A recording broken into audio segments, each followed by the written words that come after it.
जोजलपा नमस्कार।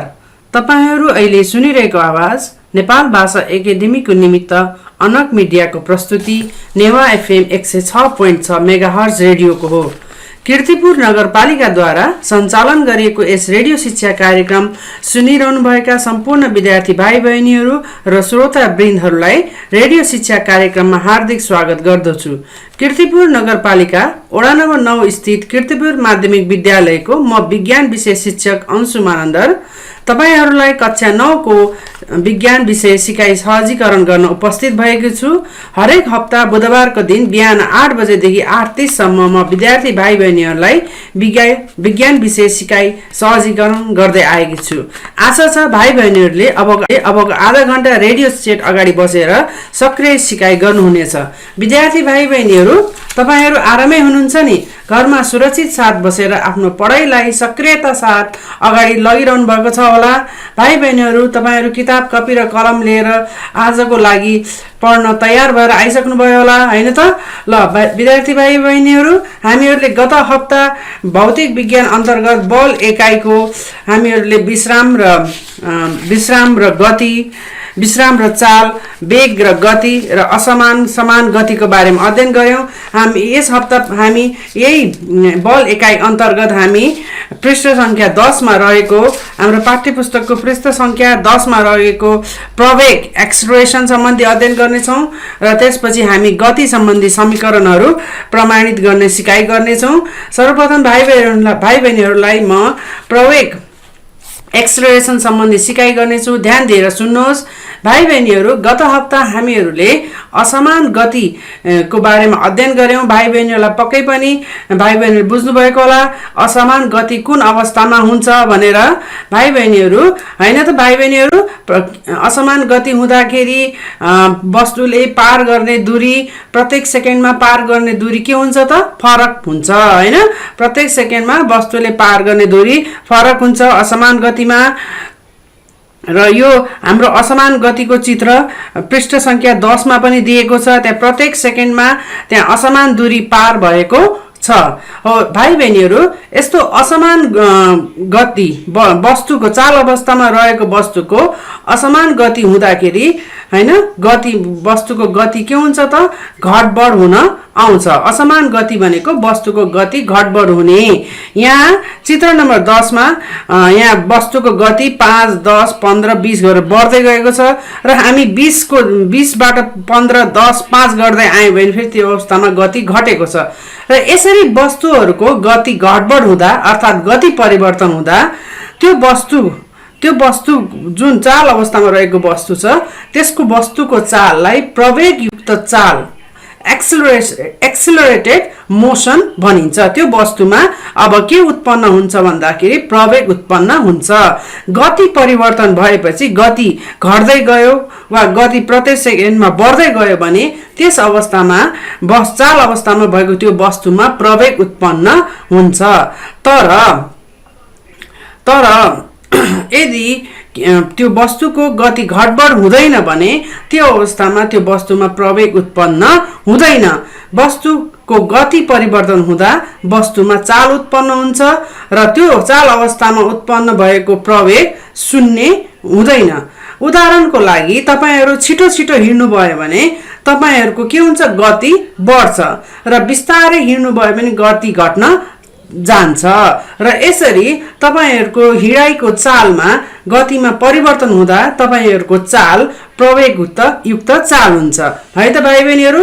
तपाईहरूले अनुभव गर्न सक्नुहुन्छ है। प्रवेग कति बेला उत्पन्न हुन्छ भन्दाखेरि हाम्रोको गति हामी हिँड्दाखेरि सुरुमा छिटो हिँड्यौं र पछि बिस्तारै हिँड्यौं वा पहिला बिस्तारै हिँड्यौं र पछि हामी दौडिन थाल्यौं भने त्यति बेला गति परिवर्तन भएर तपाईहरूको चालमा प्रवेग उत्पन्न हुन्छ। समान गति भएको अवस्थामा अर्थात् गति परिवर्तन भएन, तपाई एकनासले समान गतिले हिँड्नु भयो वा कुनै पनि चाल अवस्थामा भएको वस्तु एकनासले एउटा समान गतिमा गइरहेको छ, त्यसले प्रत्येक सेकेन्डमा पार गर्ने दूरी एकनासको छ भने त्यसमा त्यो वस्तुको चालमा प्रवेग उत्पन्न हुँदैन, किनभने त्यहाँ गति परिवर्तन भएको छैन। अनि यस्तो अवस्थामा के हुन्छ, चाल उत्पन्न नभएपछि प्रवेग उत्पन्न नभएपछि यो अवस्थामा प्रवेग शून्य हुन्छ। भाइ बहिनीहरू हैन, अब भाइ बहिनीहरू पक्कै पनि थाहा भयो होला कुन अवस्थामा प्रवेग शून्य हुन्छ अर्थात् प्रवेग उत्पन्न हुँदैन। कुनै पनि वस्तु हैन समान गतिमा गएको छ, प्रत्येक सेकेन्डमा त्यसले पार गरेको दूरी समान छ, त्यसको गति परिवर्तन हुँदैन भने त्यस वस्तुको चालमा के हुन्छ त, प्रवेग उत्पन्न हुँदैन। अब भाइ बहिनीहरू म तपाईहरूलाई प्रवेग सम्बन्धी प्रवेगको परिभाषा सिकाइ गर्नेछु, ध्यान दिएर सुन्नुहोस् है। प्रवेग भनेको प्रति एकाइ समयमा कुनै वस्तुको गति परिवर्तनको दरलाई प्रवेग एक्सेलरेसन भनिन्छ हैन। प्रति एकाइ समयमा है कुनै वस्तुको गति परिवर्तनको दरलाई प्रवेग भनिन्छ।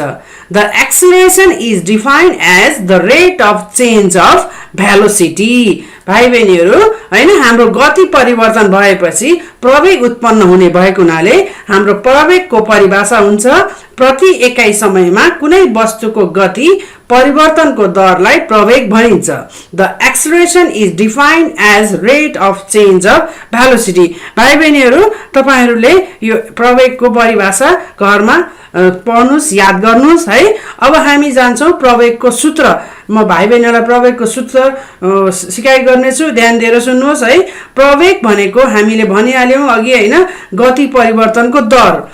अब त्यही भएर प्रवेगको सूत्र हुन्छ प्रवेग इज इक्वल टु गति परिवर्तनको मुनि लागेको समय अर्थात् गति परिवर्तन अपन लागेको समय। हाम्रो यो पुस्तकमा पनि छ पृष्ठ नम्बर 10 मा हैन। प्रवेग भनेको गति परिवर्तन अपन लागेको समय। र हामी गति परिवर्तन भनेको के हो भन्दाखेरि हाम्रो गति परिवर्तन भनेको हाम्रो सुरुको गति र अन्तिम गति एउटै नहुँदाखेरि त्यो गति कतिले परिवर्तन भएको छ त्यो गति परिवर्तन भनेको त्यो हो। त्यसै कारणले हामी प्रवेग इज इक्वल टु गति परिवर्तनको ठाउँमा हामी अन्तिम गति माइनस सुरुको गति लेख्छौं अनि अपन लागेको समय है त भाइ बहिनीहरु। गति परिवर्तन भनेको हैन गति एकनासले नहुँदा गति घटबड हुँदा गति कतिले परिवर्तन भयो भन्ने बुझिन्छ र गति परिवर्तन निकाल्दाखेरि हामीले के गर्नुपर्छ भन्दाखेरि अन्तिम गति माइनस सुरुको गति गर्नु पर्छ है भाइ बहिनीहरु। र प्रवेगलाई कुनै पनि वस्तुमा उत्पन्न हुने प्रवेगलाई स्मल a ले जनाइन्छ र अन्तिम गतिलाई स्मल b, सुरुको गतिलाई स्मल u र लागेको समयलाई t ले। त्यसै कारणले हाम्रो प्रवेगको सूत्र हुन्छ a = b - u upon t है भाइ बहिनीहरु। प्रवेगको सूत्र के भयो त हाम्रो प्रवेगको सूत्र a = b - u upon t। प्रवेगको सूत्रपछि अब हामी यसको एकाइको बारेमा सिकाइ गरौँ है त। अब गति प्रवेग भनेको गति परिवर्तन अपन लागेको समय भयो। अब भाइ बहिनीहरुले अघिल्लो कक्षामा गतिको एकाइ पढ्नु भएको थियो, तपाईहरुलाई पक्कै पनि याद होला हैन। गतिको एकाइ भनेको मिटर प्रति सेकेन्ड हो। त्यस्तै गरी समयको एकाइ के हुन्छ सेकेन्ड हुन्छ। त्यसैले प्रवेगको एकाइ हुन्छ हैन मिटर पर सेकेन्ड अपन सेकेन्ड गर्दाखेरि प्रवेगको एकाइ हुन्छ मिटर प्रति सेकेन्ड स्क्वायर। भाइ बहिनीहरु प्रवेगको हाम्रो एकाइ रहन्छ मिटर प्रति सेकेन्ड स्क्वायर। अब हामीहरु प्रवेग है प्रवेगको प्रकारको बारेमा पढ्छौं है। प्रवेग हाम्रो प्रवेग धनात्मक हुन्छ, प्रवेग ऋणात्मक हुन्छ है। र ऋणात्मक प्रवेगलाई हामी रिटार्डेसन डिसोरेसन भनिन्छ है। प्रवेग धनात्मक पनि हुन्छ र प्रवेग ऋणात्मक पनि हुन्छ। ऋणात्मक प्रवेगलाई गतिह्रास रिटार्डेसन वा डिसोरेसन पनि भनिन्छ है।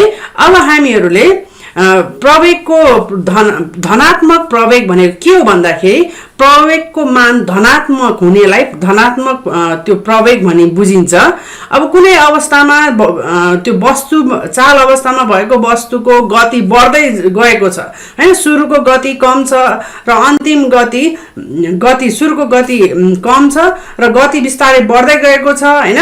यसरी गति बढ्दै गएको छ भने त्यो अवस्थामा प्रवेगको मान धनात्मक हुन्छ र यस्तो प्रवेगलाई हामी एक्सेलरेसन भन्छौं है र कुनै अवस्थामा चाल अवस्थामा भएको वस्तुको गति के हुन्छ घट्दै जान्छ सुरुको गति भन्दा अन्तिम गति के हुन्छ कम हुन्छ सुरुको गति बढी हुन्छ भने अन्तिम गति कम भएको हुन्छ यस्तो अवस्थामा प्रवेगको मान के हुन्छ ऋणात्मक आउँछ र यस प्रकारको ऋणात्मक प्रवेगलाई गतिह्रास भनिन्छ है त भाइ बहिनीहरु गतिह्रास भनेको पनि हाम्रो प्रवेग नै हो तर यो प्रवेग कस्तो हुन्छ भन्दा यसको मान नेगेटिभ आउँछ ऋणात्मक आउँछ र यस्तो प्रकारको ऋणात्मक हाम्रो जुन प्रवेग छ त्यसलाई गतिह्रास भन्छ हामी त्यसलाई रिटार्डेसन डिसलेरेसन पनि भन्छौं भाइ बहिनीहरु अब रिटार्डेसनको परिभाषा अर्थात गतिह्रासको परिभाषा म तपाईहरुलाई सिकाइ गर्नेछु है सुन्नुहोस् प्रति एकाइ समयमा गति घट्ने दरलाई है यहाँ हामी प्रति एकाइ समयमा गति परिवर्तन कसरी हुन्छ भन्दाखेरि त्यहाँ गति घटेर परिवर्तन हुन्छ हो त्यो गति घट्ने दरलाई गतिह्रास अर्थात रिटार्डेसन भनिन्छ भाइ बहिनीहरु है मैले अघि नै भनिसके तपाईहरुलाई यो गतिह्रास पनि हाम्रो प्रवेग नै हो यो ऋणात्मक प्रवेग हो यसमा प्रवेगको मान ऋणात्मक हुन्छ भाइ बहिनीहरु अब हामीहरूले प्रवेगको बारेमा अध्ययन गरिहाल्यौं है अब हामी गति सम्बन्धी समीकरणहरु है हामीहरू त्यो गति सम्बन्धी समीकरणहरु अध्ययन गर्ने छौं गति सम्बन्धी समीकरणबाट हामीहरूले वस्तुले पार गरे कुनै पनि चाल अवस्थामा भएको वस्तुको सुरुको गति अन्तिम गति है प्रवेग त्यसले दूरी पार गर्न लागेको समय है इत्यादि हामी त्यहाँ निकाल्न सक्छौं हिसाब गरेर हामी निकाल्न सक्छौं है गति सम्बन्धी समीकरणमा है कुनै पनि वस्तुको सुरुको गति अन्तिम गति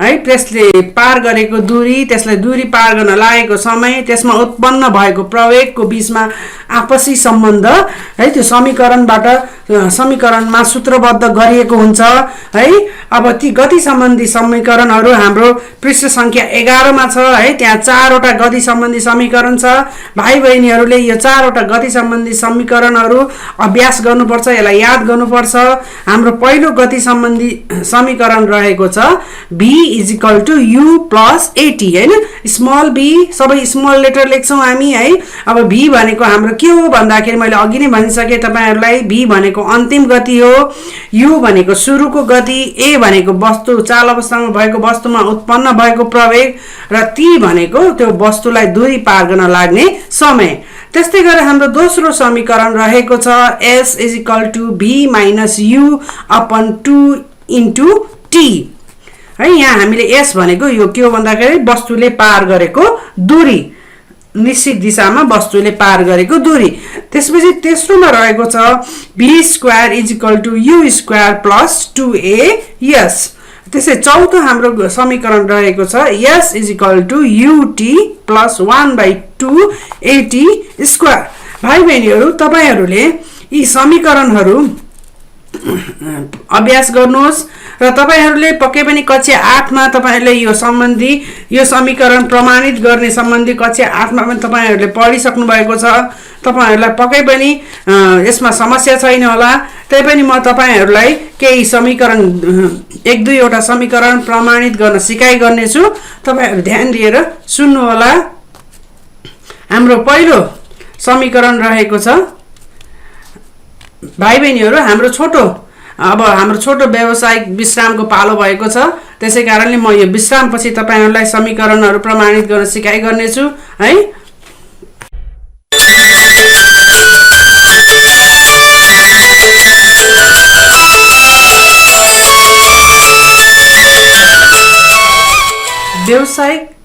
व्यावसायिक विश्रामपछि भाइ बहिनीहरु तपाईहरुलाई रेडियो शिक्षा कार्यक्रममा पुनः स्वागत छ भाइ बहिनीहरु तपाईहरु अहिले नेवा एफएम 106.6 मेगाहर्ज रेडियो तरंगमा कक्षा 9 को विज्ञान विषयको सिकाइ गर्दै हुनुहुन्छ विद्यार्थी भाइ बहिनीहरु तपाईहरु आजको रेडियो शिक्षा कक्षा पुनः प्रसारण साँझ 6:30 बजे नेवा एफएम 106.6 मेगाहर्ज मा सुन्न सक्नुहुन्छ त्यस्तै गरेर कीर्तिपुर नगरपालिकाको शिक्षा शाखाको फेसबुक पेजमा लाइभ अडियो र युट्युब मा पनि कुनै पनि बेला सुन्न सक्नुहुन्छ भाइ बहिनीहरु अब म तपाईहरुलाई आजको विषयवस्तुमा प्रवेश गराउँछु अब हामीहरु गति सम्बन्धी समीकरण केही गति सम्बन्धी समीकरणहरु प्रमाणित गर्न सिकाइ गर्नेछौं है ल म तपाईहरुलाई दुईटा समीकरण सिकाइ गराउनेछु र पहिलो हाम्रो समीकरण रहेको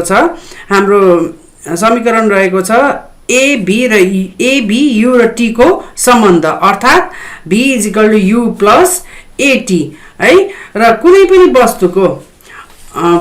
वस्तुको सुरुको गति U, अन्तिम गति B, प्रवेग A र त्यसले पार गरेको दूरी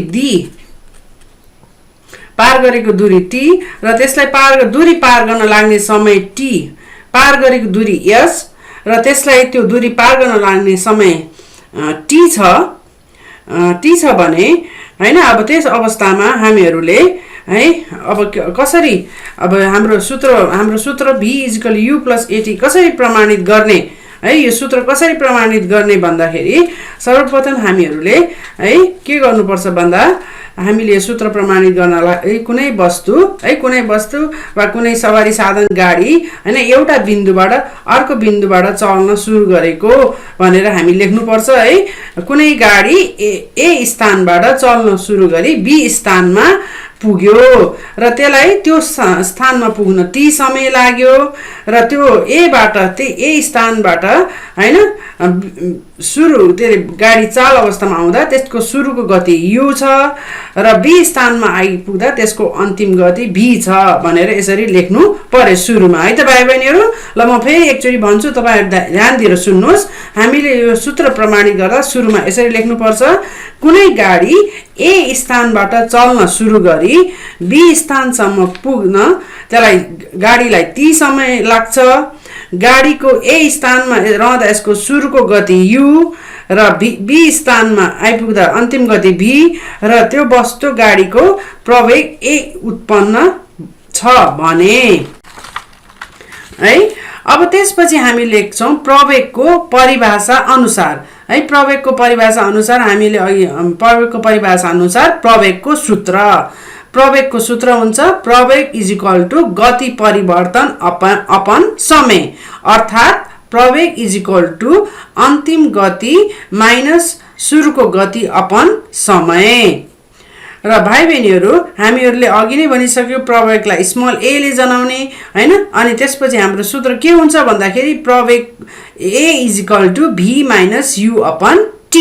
अब A = V - U / T भइसकेपछि अपनमा भएको T ले A लाई क्रस मल्टिप्लाई गर्ने है। A लाई क्रस मल्टिप्लाई गर्दा हाम्रो सूत्र अब हुन्छ AT = V - U हैन। हाम्रो सूत्र भयो AT = V - U। त्यसपछि हामी अब के गर्ने भन्दाखेरि हामीलाई हाम्रो सूत्र रहेको छ, हामीले प्रमाणित गर्नुपर्ने छ B = U + AT। त्यसैकारणले V - U मा भएको -U लाई AT भएको तर्फ ल्याउने हैन। AT भएको साइडतिर ल्याउँदा AT को सँगै ल्याउँदाखेरि -U + U हुन्छ। अनि त्यसपछि हाम्रो सूत्र हुन्छ B = U + AT। हो यसरी हामीहरुले सूत्र B = U + AT हामी प्रमाणित गर्न सक्छौं। भाइ बहिनीहरु म फेरि एकचोटी तपाईहरुलाई दोहोर्याएर सिकाइ गर्नेछु, ध्यान दिएर सुन्नुहोस् है। सर्वप्रथम हामी प्रवेगको परिभाषा लेख्छौं है। प्रवेगको परिभाषा अनुसार हामी प्रवेगको सूत्र लेख्छौं प्रवेग = गति परिवर्तन अपन समय। अनि प्रवेग = हैन गति परिवर्तन भनेको जहिले पनि अन्तिम गति माइनस सुरुको गति अपन समय हुन्छ है। अनि त्यसपछि अथवा और A = V - U / T भयो। अनि त्यसपछि हामी T अपनमा भएको T ले A लाई क्रस मल्टिप्लाई गर्ने। अनि त्यसपछि हाम्रो सूत्र हुन्छ और AT = V - U। अनि त्यसपछि हामी -U लाई AT भएको साइडतिर ल्याउने र AT को सँगै ल्याउँदाखेरि -U + U हुन्छ। अनि B = U + AT हुन्छ र यसरी हाम्रो यो सूत्र B = U + AT हाम्रो यो चाल सम्बन्धी हैन गति सम्बन्धी समीकरण यो प्रमाणित हुन्छ। त्यसैगरी म तपाईहरुलाई अन्तिमको अब चाल सम्बन्धी समीकरण तपाईहरुलाई प्रमाणित गर्न सिकाइ गर्नेछु है। हाम्रो त्यो चाल सम्बन्धी समीकरण रहेको छ U, A, S र T बीचको सम्बन्ध है। यसमा हाम्रो s ut plus 1/2 at square भने हाम्रो समीकरण रहेको छ हैन s ut plus 1/2 at square into at square है भाइ भने अब यहाँ यो पनि समीकरण प्रमाणित गर्दा सुरुमा हामी लेख्नु पर्छ कुनै गाडी हैन a बिन्दुबाट b बिन्दुमा पुग्दा त्यसले पार गरेको दूरी s हुन्छ हैन त्यसलाई दूरी पार गर्न लाग्ने समय t हुन्छ त्यसको सुरुको गति u र त्यसमा प्रवेग उत्पन्न हुन्छ भनेर हामी यसरी लेखेर सुरु गर्नुपर्छ अनि त्यसपछि हाम्रो सूत्र अनुसार हामी के लेख्छौं भन्दा हामी औसत गति है औसत गति = पार गर्ने दूरी अपन समय है अब यहाँ हाम्रो सुरुको गति र अन्तिम गति भएको हुनाले कुनै पनि चाल अवस्थामा भएको वस्तुको यहाँ सुरुको गति u र अन्तिम गति v भएको हुनाले यहाँ हामी औसत गतिको सूत्र लेख्छौं औसत गति = पार गर्ने दूरी अपन समय अब त्यसपछि यो सूत्र अनुसार हामी पार गर्ने दूरीको हामी सूत्र निकाल्छौं है अब पार गर्ने दूरीको सूत्र के हुन्छ भन्दाखेरि समय अपनमा भएको समयले औसत गतिलाई क्रस मल्टिप्लाई गर्दा हाम्रो पार गर्ने दूरी = औसत गति इन्टु समय हुन्छ भाइ बहिनीहरु है यसरी हामी पार गर्ने दूरीको सूत्र निकाल्छौं है औसत गति = पार गर्ने दूरी अपन समय भयो त्यसपछि हाम्रो अर्को स्टेपमा के हुन्छ भन्दाखेरि पार गर्ने दूरी = औसत गति इन्टु समय भाइ बहिनीहरु अब हामी तेस्रो स्टेपमा है हाम्रो के हुन्छ भन्दा पार गर्ने दूरी = अब औसत गतिको ठाउँमा हामी के लेख्छौं भन्दा सुरुको गति प्लस अन्तिम गति अपन 2 है चाल अवस्थामा भएको त्यो वस्तुको सुरुको गति u हुन्छ र अन्तिम गति v भएको हुनाले हाम्रो औसत गति के हुन्छ भन्दा सुरुको गति प्लस अन्तिम गति अपन 2 हुन्छ है त्यही भएर अब हामी के लेख्छौं भन्दा पार गर्ने दूरी = सुरुको गति प्लस अन्तिम गति अपन 2 इन्टु समय ल भाइ बहिनीहरु अब त्यसपछि हामी अब यो सूत्रलाई हामी संकेतमा लेख्छौं हैन पार गर्ने दूरी भनेको स्मल s भयो सुरुको गति s = u plus v upon 2 into t है भाइ बहिनीहरु s = के भयो u plus v upon 2 into t अथवा और s = u अब हामीले यो सूत्रमा हामीले जुन सूत्र प्रमाणित गर्न लागेका छौं त्यहाँ v छैन है त्यहाँ v छैन त्यहाँ u छ t छ a छ